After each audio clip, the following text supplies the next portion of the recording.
Bab 7.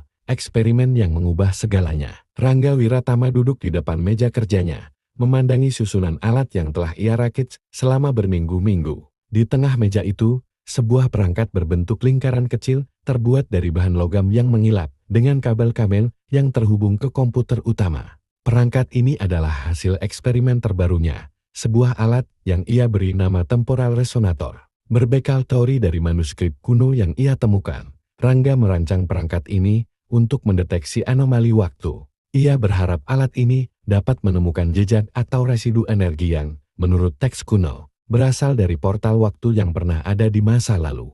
Namun, seperti biasa, eksperimennya bukan tanpa risiko. Malam yang sepi di laboratorium. Malam itu sunyi, hanya suara dengung kecil dari komputer dan alat-alat lain yang menemani Rangga. Sebagian besar anggota keluarganya sudah tidur, dan ini adalah waktu favorit Rangga untuk bekerja. Ia mengetik perintah terakhir pada komputer dan menekan tombol Enter. Perangkat temporal resonator mulai aktif, memancarkan cahaya biru redup. Semoga ini berhasil, gumam Rangga sambil memandang layar monitor yang menampilkan data real-time dari perangkatnya. Pada awalnya, tidak ada yang aneh.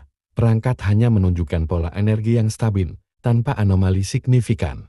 Namun, ketika Rangga mencoba meningkatkan daya pada perangkat, sesuatu yang tidak terduga terjadi.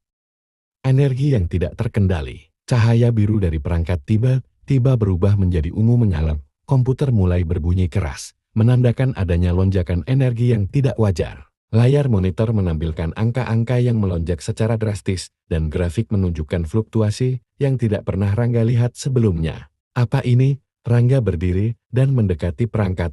Ia mencoba mematikan daya, tetapi tombol shutdown tidak berfungsi. Tiba-tiba, sebuah pusaran energi kecil muncul di tengah perangkat, berputar semakin cepat hingga membentuk lingkaran sempurna. Cahaya dari pusaran itu memancar ke seluruh ruangan, membuat laboratorium Rangga terasa seperti berada di dimensi lain.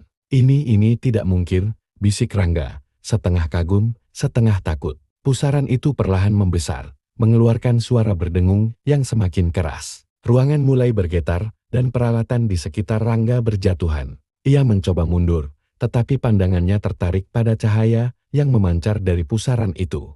Di dalamnya, ia melihat bayangan-bayangan yang bergerak cepat, seperti cuplikan waktu yang berputar. Ada gambar-gambar manusia, bangunan kuno, dan medan pertempuran yang samar-samar terlihat, terhisap ke dalam pusaran.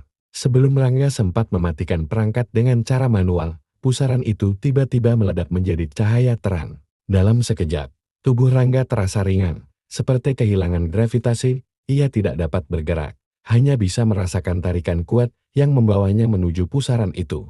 Tidak tunggu, teriaknya, tetapi sudah terlambat. Pusaran itu menelan tubuh Rangga sepenuhnya, membuatnya merasa seperti melayang di tengah kehampaan. Suara-suara aneh menggema di sekelilingnya, seperti bisikan dari masa lalu. Ia mencoba membuka matanya, tetapi cahaya terlalu terang. Dalam beberapa detik, segalanya menjadi gelap. Kejadian tak terduga. Ketika Rangga mulai sadar, ia merasakan tanah yang keras dan kasar di bawah tubuhnya. Perlahan, ia membuka matanya dan melihat langit yang cerah, tanpa polusi atau gedung-gedung tinggi seperti yang biasa ia lihat di Jakarta. Di sekelilingnya, ada pepohonan lebat dan suara burung-burung yang berkicau. Udara terasa segar, berbeda dari udara perkotaan yang penuh dengan asap kendaraan. Apa yang terjadi? Gumam Rangga sambil berusaha bangkit. Ia melihat sekeliling, mencoba memahami di mana ia berada, namun sesuatu yang lebih aneh terjadi. Ketika ia melihat tangannya, ia menyadari bahwa tangan itu bukan miliknya. Tangan itu lebih kasar, dengan bekas luka dan goresan di sana-sini. Ketika ia menyentuh wajahnya, ia merasakan kulit yang berbeda, lebih tebal dan lebih tua dari usianya. Ia berlari menuju sungai kecil yang mengalir tidak jauh dari tempatnya berdiri. Saat ia melihat bayangannya di permukaan air, ia terkejut. Wajah yang ia lihat bukan wajahnya. Itu adalah wajah seorang pria yang tidak ia kenal, dengan rambut acak-acakan dan ekspresi keras yang tidak sesuai dengan kepribadiannya. Siapa ini?